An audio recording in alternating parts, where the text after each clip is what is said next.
제자는 스승의 뒤를 쫓아가며 스승의 가르침을 배우고 실천해서 성장하고 성숙해가는 사람이죠. 지금 오늘 질문하는 사람이 제자였다면 주님이 다르게 답변을 하셨을 거예요. 그런데 어떤 사람이었습니까? 구경꾼이에요. 예수님과 관계가 없어요. 여러분 제자입니까? 옆에 분에게 질문하죠. 제자입니까? 제자입니다. 사람은 두 종류의 사람이 있어요. 일 중심에서 사는 사람이 있고 관계 중심에서 사는 사람이 있습니다. 제가 유학생 시절 월퍼밋 없어도 교내에서는 합법적으로 일을 할 수 있었습니다. 그래서 제가 교내 식당에서 디시워셔 설거지를 좀 했어요. 근데 가보니까 일을 잘하든 못하든 열심히 하든 게을리하든 시간만 지나면 시간당 돈을 받잖아요. 학생들이 열심히 하겠습니까? 안 하겠습니까? 설거지 이렇게 쌓였는데 그냥 접시 하나 들고 이렇게 한 두 번 주는 거야. 야 근데 말이야 하면서 옆 사람하고 얘기합니다. 그거 보고 제가 놀랐습니다. 캐네디언들 훌륭하게 봤는데 내가 저런 캐네디언들을 닮으면 코리안의 근성을 잃어버리겠다. 나는 여기 일하러 왔지 노닥거리려고 온 거 아니니까 나는 열심히 해야지 하고는 열심히 닦았습니다. 완벽주의자의 성격으로 깨끗하게. 그러면서도 열심히 닦다 보니까 나름 달인의 경지에 도달했습니다. 모두가 놀랐어요. 사실 눈이 이만큼 휘둥그레서 모두가 놀랐습니다. 이 깨끗함과 속도에.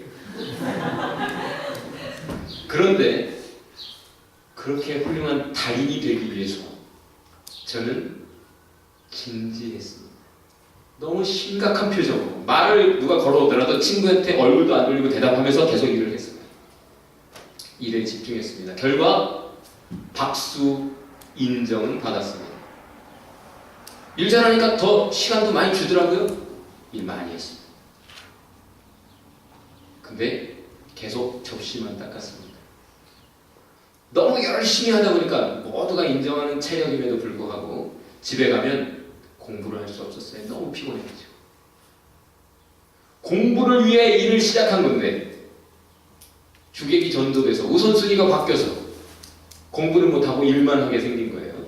결국 공부를 위해 일을 그만두었습니다. 반면 저랑 온누이 관계처럼 아주 가까이 지내는 한 여학생이 있었어요.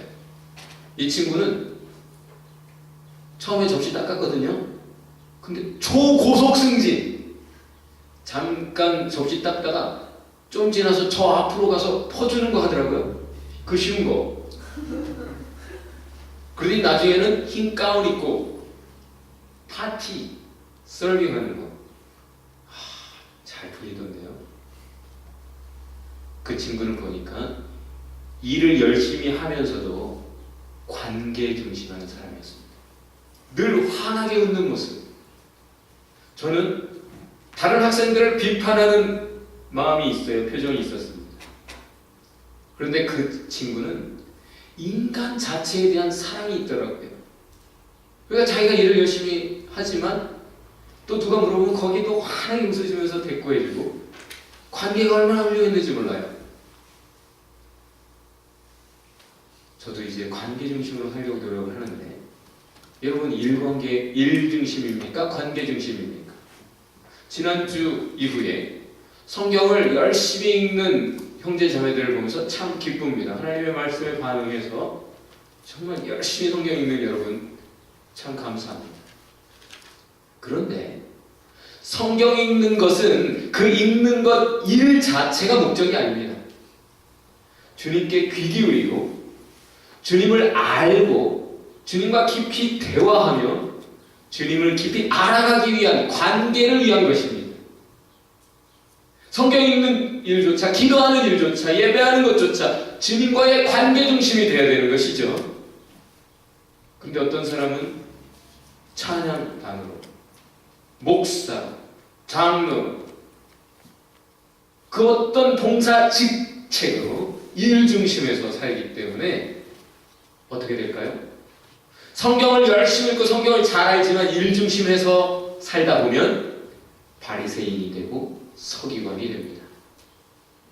심각한 표정으로 남을 정죄하는 사람이 됩니다. 기쁨보다는 지치는 마음이 있어요. 자기는 이렇게 열심히 하는데 저 친구들은 안 도와주잖아요. 같이 열심히 해야지 말이야 하면서 밉습니다. 그래서 비판하고 정죄하면서 자신은 계속 지쳐가는 것이죠. 사랑은 없고 미움을 가진 교만한 종교인이 되는 것입니다. 주님이 원하시는 건 뭡니까? 내가 너희 마음 문 앞에 서서 knocking, 두드린다. 누구든지 그 문을 열면 내가 그에게로 들어가 그로 더불어 먹고 그는 나로 더불어 먹으리라. 천국에 가면 뭐합니까? 주님의 잔치에 참여해요. 함께 테이블 펠로우십, 식탁의 교제가 분명히 있을 겁니다. 예수님 말씀하셨잖아요. 내가 천국에서 너희와 함께 이 떡과 포도주를 나누는 일이 있을 것인데 그 전까지는 내가 포도주 안 먹는다. 아멘교회는 열심히 먹는 교회입니다. 오늘도 희도 형제 기대합니다. 다 준비됐습니다. 열심히 먹는 게 얼마나 중요한지 신약의 초대교회도 열심히 먹었어요. 왜 그랬을까요? 유학생들 아무리 많이 먹어도 살이 안 쪄요. 늘 허기가 있어요. 배가 고파요. 왜 그래요? 눈칫밥을 먹으니까. 홈스테이 분명히 하숙비 내고 먹지만 눈칫밥을 먹으니까 교회에서 마음껏 먹으라는 거죠. 저도 그런 거 경험해봐서 압니다. 그래서 열심히 먹어야 된다고 저는 믿습니다. 주님이 그것을 원하신다고 믿습니다. 함께 먹는 것은, 주님이 우리에게 함께 먹자는 것은 우리 함께 더 깊이 서로를 알자, 친해지자, 친구 되자 하는 거죠. 함께 먹는 것이 얼마나 중요한지 이 시대 사업하는 사람들도 알아요. 어떤 책에 어떤 사람이 기록하기를 사람은 2시간을 대화해야 비로소 속 얘기가 나온다. 그런 말이 있어요. 2시간 동안 그냥 민숭민숭 얘기만 하면 대단히 부담스럽습니다. 근데 같이 먹다 보면 1시간 가죠? 그러면서 마음이 열리고 편안해지죠? 그럼 속 얘기 나오기 시작하죠? 2시간 됩니다. 하여간 잘 먹어야 돼요.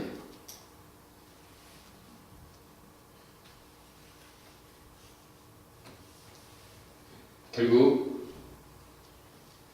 주님의 잔치, 그 즐거움이 우리의 모임 가운데, 우리의 식탁의 모든 교제 가운데 있어야 되는데 주님이 그렇게 우리와 함께 영원히 함께 친구 되기 원하는 그 천국 혼인잔치에 못 들어간 사람들이 우리도 좀 들어가게 해주세요. 우리 주님을 압니다라고 하지만 주님이 난 널 도무지 모른다라고 말씀하시잖아요.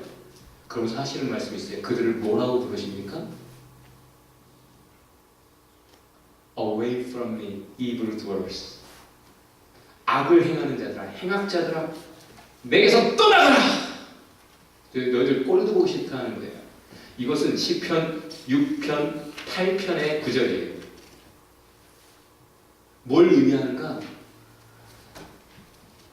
시편 6편을 노래하는 그 기도자, 그 신앙인이 누구 때문에 힘들었느냐? 지금 이 사람 때문에 힘들었습니다. 한마디로 뭐예요?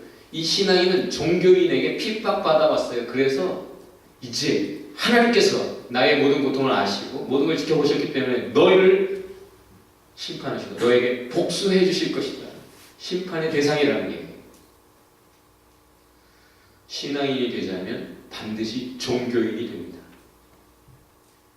관계 중심으로 살지 않으면 반드시 일 중심으로 삐뚤어집니다. 주님과의 관계 중심한 신앙, 그 관계 중심한 제대로 된 바른 신앙은 특징이 있어요. 뭘까요?